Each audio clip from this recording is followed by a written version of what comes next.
Lido Key residents say the proposed Lido Pavilion redevelopment plan is violating Federal Emergency Management Agency standards. SNN's Jessica Lang has that story. Overwhelmed by the overdevelopment, Lido Key resident and commercial contractor David Riedlinger says the proposed Lido Pavilion plan violates FEMA's 50% rule and puts flood insurance at risk. You cannot reconstruct a property greater than 50% of the previous tax value of the actual structure. Riedlinger says the current plan breaks FEMA's rule by millions of dollars.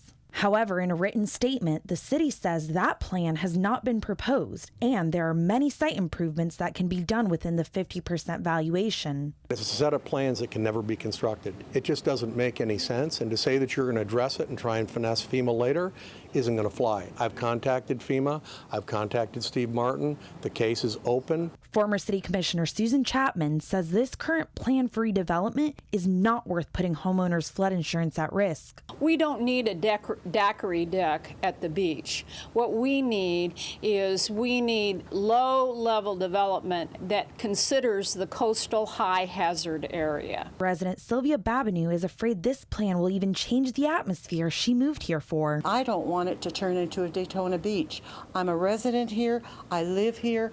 I enjoy the whole laid-back feeling. After living on Lido Key for almost 50 years, Beth Dilworth says their welcoming environment doesn't need redeveloping. This has to be kept open to everybody, every walk of life that's in Sarasota. Residents say they're not opposed to redeveloping, they're just opposed to this major plan. We're happy with the way it is right now. Just give it a little facelift, a little bit of makeup, and it'll be fine. Reporting on Lido Key, Jessica Lang, SNN, the Suncoast News Network.